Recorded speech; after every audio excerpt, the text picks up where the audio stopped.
ہمارا last video کا جو سوال تھا وہ یہ تھا کہ دجال دنیا میں کتنے دن رہے گا۔ آپ کے آپشن تھے اے 20 دن، be 30 then, C 12 then, D 40 دن، اور صحیح جواب ہے ڈی 40 دن۔ دجال دنیا میں 40 دن رہے گا۔ پہلا دن 1 سال کے برابر، دوسرا دن 1 ماہ کے برابر، تیسرا دن 1 ہفتے کے برابر، اور باقی کے دن عام دنوں کے برابر ہوں گے۔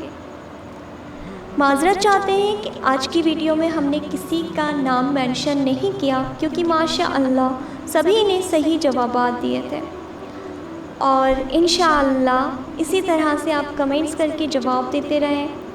بہت اچھا لگتا ہے کہ آپ لوگ جواب دیتے ہیں، جزاک اللہ خیر۔ ہمارا آج کا جو سوال ہے وہ یہ ہے کہ جنت البقیع جو مدینہ منورہ کا مشہور قبرستان ہے، اس میں دفن ہونے والے پہلے صحابی کا کیا نام ہے؟ آپ کے آپشن ہیں اے حضرت عثمان بن ماذون، بی حضرت ابو ذر غفاری، سی حضرت زید بن حارثہ، ڈی حضرت عمار بن یاسر۔ سوال: قیامت کے دن کس کے کانوں میں سیسا پگھلا کر ڈالا جائے گا؟ جواب: کان لگا کر بات سننے والوں کے۔ صحیح بخاری حدیث نمبر 7042۔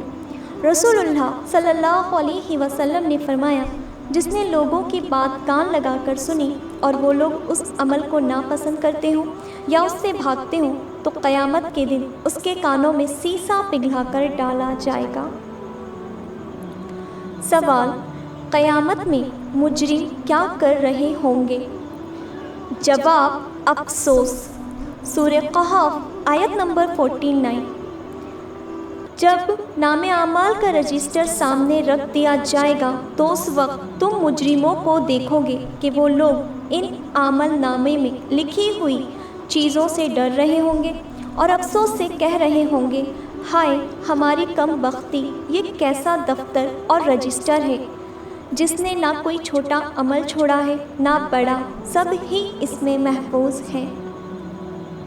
سوال: کس چیز کے ذریعے اللہ سبحانہ و تعالیٰ نے انسان کو مردہ دفن کرنے کا طریقہ سکھایا تھا؟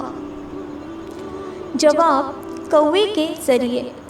سورہ مائدہ آیت نمبر 31 میں اللہ سبحانہ و تعالیٰ فرماتا ہے، پھر اللہ سبحانہ و تعالیٰ نے ایک کوے کو بھیجا جو زمین کھود رہا تھا تاکہ اسے دکھائے کہ وہ کیسے اپنے بھائی کی لاش کو چھپا دے۔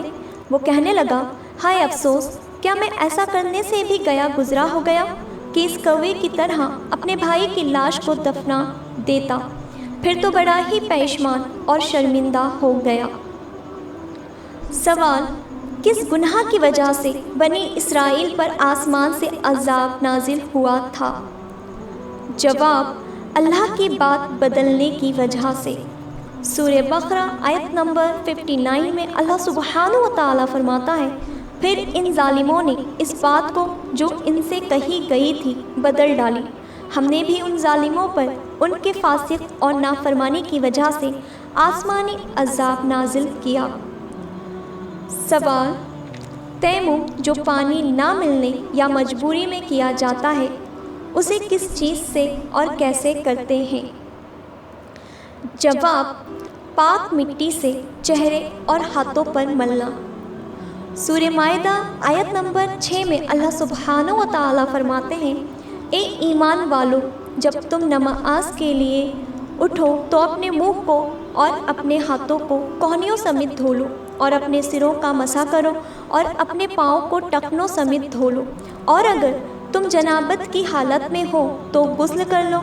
ہاں، اگر تم بیمار ہو یا سفر کی حالات میں ہو یا تم میں سے کوئی حاجت ضروری فارغ ہو کر آیا ہو یا تم عورتوں سے ملے ہو اور تمہیں پانی نہ ملے، تم پاک مٹی سے تیمم کر لو، اسے اپنے چہروں پر اور ہاتھوں پر مل لو، اللہ تم پر کسی قسم کی تنگی ڈالنا نہیں چاہتا، بلکہ اس کا ارادہ تمہیں پاک کرنے کا اور تمہیں اپنی بھرپور نعمت دینے کا ہے تاکہ تم شکر ادا کرتے رہو۔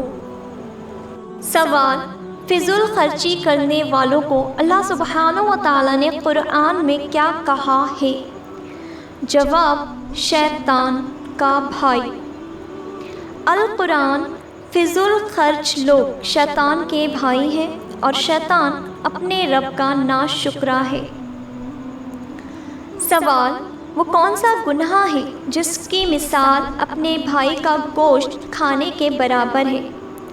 جواب: غیبت۔ سورہ حجرات آیت نمبر 12 میں اللہ سبحانہ و تعالیٰ فرماتے ہیں، اور ایک دوسرے کی غیبت نہ کرو۔ کیا تم میں کوئی پسند کرے گا کہ اپنے مرے ہوئے بھائی کا گوشت کھائے؟ تو یہ تمہیں ناپسند ہوگا۔ سوال: وہ کون سی بات ہے جس کی وجہ سے معاشرے میں سب سے زیادہ فتنے اور فساد ہوتے ہیں؟ جواب: افواہ۔ القرآن: اے مسلمانوں، اگر تمہیں کوئی فاسق خبر دے تو تم اس کی اچھی طرح تحقیق کر لیا کرو، ایسا نہ ہو کہ نادانی میں کسی قوم کو ایذا پہنچا دو، پھر اپنے کیے پر پشیمانی اٹھاؤ۔ سوال: کس چیز کے ذریعے اللہ سبحانہ و تعالیٰ نے ہاتھی والوں کو ہلاک کیا تھا؟ جواب: پرندوں کے ذریعے۔ سورہ فیل آیت نمبر 3 میں اللہ سبحانہ و تعالیٰ فرماتا ہے، اللہ تعالیٰ نے ہاتھی والوں کو پرندوں کے ذریعے ہلاک کیا تھا۔ سوال: سورہ ال-عمران آیت نمبر 120 سے 143 کے درمیان اللہ نے کون سا کام کرنے سے منع کیا ہے؟ جواب: بڑھا چڑھا کے سود نہ کھاؤ۔ سورہ ال-عمران آیت نمبر 130: اے ایمان والو، بڑھا چڑھا کر سود نہ کھاؤ اور اللہ سبحانہ و تعالیٰ سے ڈرو تاکہ تمہیں نجات ملے۔ امام رازی نے تفسیر خبیر میں فرمایا ہے کہ جنگ احد کے موقع پر مکہ کے مشرکین نے سود پر قرض لے کر جنگ کی تیاری کی تھی، اس لیے کسی مسلمان کے دل میں بھی خیال ہو سکتا تھا کہ مسلمان بھی جنگ کی تیاری میں یہی طریقہ اختیار کرے۔ اس آیت نے انہیں خبردار کر دیا کہ سود پر قرض لینا حرام ہے۔